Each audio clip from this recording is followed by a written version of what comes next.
Welcome to the deep dive. We're here to cut through the clutter and really focus on what matters. Today, we're tackling something huge: information overload. It hits organizations. It hits us individually. You've got all this data, but what's actually important? Where do you put your energy? That's where critical success factors, or CSFs, come in. This deep dive, it's all about helping you figure out those few vital areas where you absolutely must perform well to succeed. We're digging into some foundational management ideas here. And figuring out what's relevant before you start is, well, it's more critical than ever. Think about the cost, the sheer effort of just gathering, storing, checking all the information needed for decisions. Identifying these key things up front, it saves massive resources, it focuses effort where it counts. Okay, let's unpack this then. So a critical success factor, what is it at its heart? It's basically an area where the organization just has to do well. If it wants to hit its main goals, these are the things. Right. So in this flood of data, CSFs are like your lighthouses, guiding you to the few things that really move the needle. Exactly. And it's not just old theory. It's still widely used, especially for things like executive information systems, EIS. It supports that whole key indicator idea for management control. You measure these specific things, you monitor them, and that helps steer the ship, strategically speaking. So the idea is you can't just have a generic control system. It needs to be, custom built for the industry you're in, the strategies you've chosen, and it needs to keep highlighting performance in those key spots for everyone, top to bottom. Absolutely. CSFs are those few key areas where things must go right. That's the classic definition. They need constant attention from management.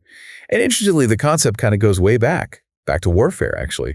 Successful leaders, they were the ones who knew where to focus their forces on the critical points. Fascinating. So who brought this into, let's say, the modern business world? That would be D. Ronald Daniel back in 1962. He later became managing director at McKinsey, Right. And what did he see back then? What was the problem he was trying to solve? Was it just too much data? Well, it was a bit more than that. It was a paradox, really.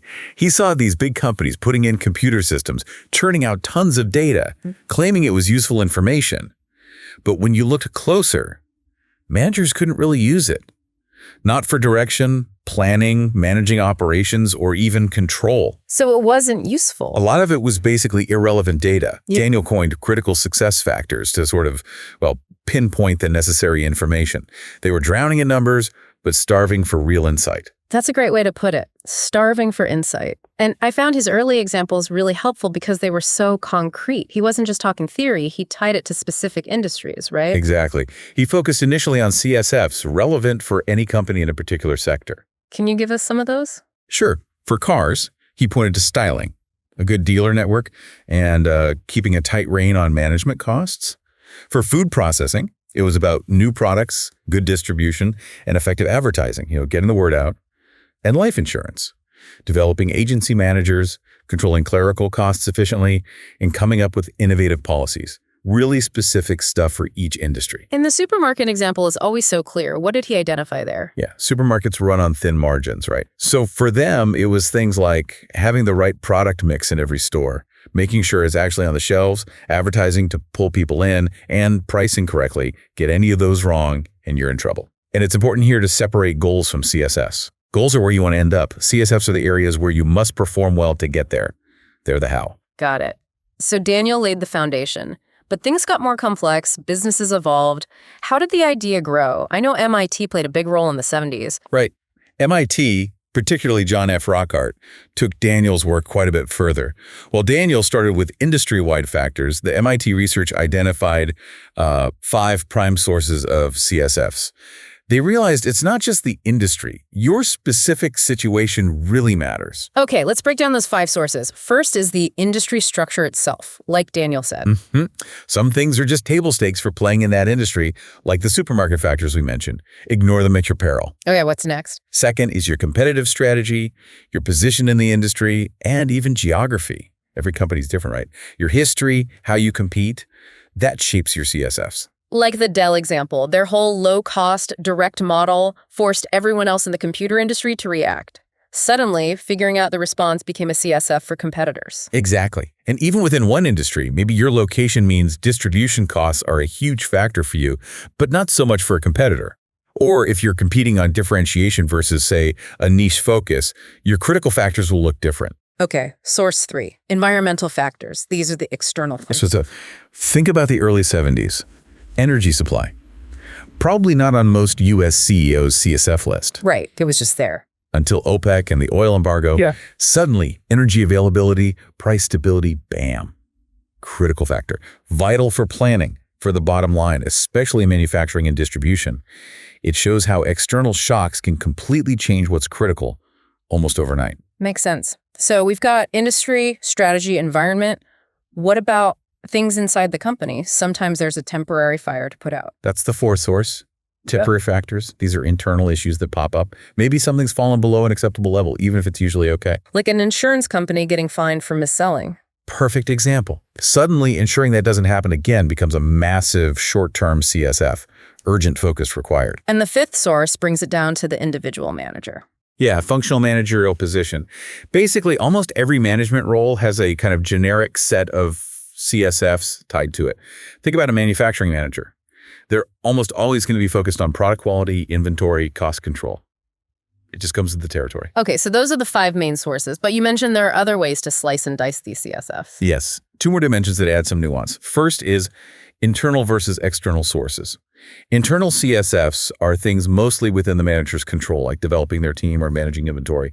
External ones, less direct control. Think raw material prices or energy costs again. And the other dimension? Monitoring versus building adapting. This is about time scale, really. Monitoring CSFs are for managers focused on the here and now, the short-term results. Tracking performance against budget, transaction costs, staff turnover, that sort of thing. Guiding current operations. Building adapting CSS are more for the future-focused planners. People implementing big changes, trying to adapt the organization. Their CSFs might be about successfully rolling out new training or developing entirely new products or services. It's about growth and change. So individual managers are juggling CSFs from all these different sources and dimensions, but you also said CSFs exist at different levels in the organization, like a hierarchy. That's right. It cascades down. You start with industry CSFs. Everyone has to pay attention to these. They shape strategy and goals. Then you have corporate CSFs, unique to the whole company, based on its strategy. These then feed down to functional CSFs for different divisions or departments. And finally, you get individual CSFs, which depend a lot on the specific manager's role and any temporary issues they're dealing with. But here's a really important layer to add. Organizations aren't just structures. They're, human activity systems, people. And every individual brings their own worldview, their beliefs, their training, their past experiences. And that absolutely shapes what they see as important for hitting goals. Which explains why a new person taking over a role might identify different CSFs than the person before them. It's not static. It reflects their perspective. Exactly. It's a living thing. Okay, so we've got a good handle on what CSFs are, where they come from, the different types. Now let's get practical. How do you actually use them? What's the main point in practice? Well, their main job is really to focus effort during organizational change, to support positive transformation. They do this by helping individual managers sort out their priorities, what information they actually need. They help with planning strategic plans, annual plans, budgets, and they guide how you design your information systems. Right, because a big reason for building those information systems, tactical or strategic, is to get better info on performance, right? To see how you're tracking against those critical goals. Precisely. But here's where it gets interesting. What you choose to measure and report on, that will heavily influence how people behave at every level. And if you have an unbalanced set of measures, maybe focused only on short-term stuff, it can lead to unintended consequences. People might hit one target, but damage something else important, like customer relationship. The classic hitting the target but missing the point. Exactly. That's why there's a real need for something like a balanced scorecard, a set of indicators that gives you a more holistic view of performance, not just one narrow aspect. So for someone listening who wants to apply this, what are some practical steps, particularly in a more traditional setup? Okay, first big one, concentrate on measurement, not just counting stuff. Focus on what you're trying to achieve, set targets for that, and then measure your progress. Makes sense. What else? Second, make it a priority to get measures in place for your core processes. And by core, I mean the ones that actually touch your customer or client. And third, make sure those measures actually reflect what matters to the customer, not just what's easy for you to measure internally. Fourth, use your past data. Understand where you are now, your current capability. That helps you set realistic targets and figure out how to close the gap. Okay, and the last tactic. Fifth, keep reviewing your measures. Don't just set them and forget them. Are they still relevant? Are they having the impacts you wanted? Look at the what and the why, and be prepared to publicly ditch measures that aren't pulling their weight anymore. Right, they need to be dynamic tools. So when you're thinking about what to measure for improvement, you mentioned 4 key areas. Yeah, 4 useful buckets to think about: customers, response, process, and system. For customers, ask what really matters to them. Can you measure those things simply, efficiently? Or are you systematically finding out what they need and turning that into performance measures? Okay, then response. Yeah, can you translate what matters to customers into specific response measures for your organization? Think about other end-to-end things too, like how effectively you bring in new customers or how efficient your service delivery is. And this area also includes looking outwards risk management. What external things could hit you and what are competitors up to? Got it. Then process. This sounds more internal. It is. What useful measures can you track within your actual operations? Some might be permanent fixtures like tracking throughput. Others might be temporary, part of an improvement drive like reducing waste. It's about internal efficiency and effectiveness. And finally, system. This sounds like the big picture view. Exactly. How do all these different measures fit together? How do they inform managers about now and the future? Do you need other measures that look at the whole system? And critically, how well are you plugged into and monitoring your external environment? It's about connecting all the pieces. Okay, so you've identified potential measures across these areas. But there's one final check they need to pass, right? They need to be smart.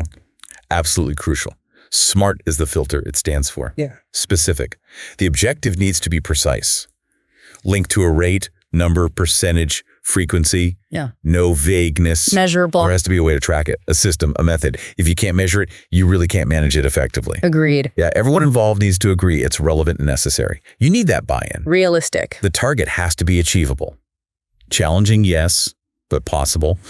Setting impossible goals just demotivates people. And time-based. Right. There needs to be a deadline, a date by which the objective should be met. It creates focus and a sense of urgency. And that, I think, wraps up our deep dive into critical success factors. We've gone from the origins with Daniel through MIT's refinements, looked at the sources, the classifications, the hierarchy, and really drilled down into the practical side measurement, the balanced scorecard idea, those practical tactics, and making sure it's all smart. Yeah, and the core message really is that understanding and keeping an eye on the right CSFs gives you a much clearer path to hitting your objectives. It doesn't matter if it's for a huge organization or just for you personally, knowing what to measure, what to monitor. It's just as vital as knowing what actions to take. It's your navigation system. So here's a final thought for you to chew on. Thinking about your own goals, maybe your career, a current project, something personal even though. What are those few absolutely critical things where performance has to be good for you to succeed? And how could you take those critical factors and make them truly smart?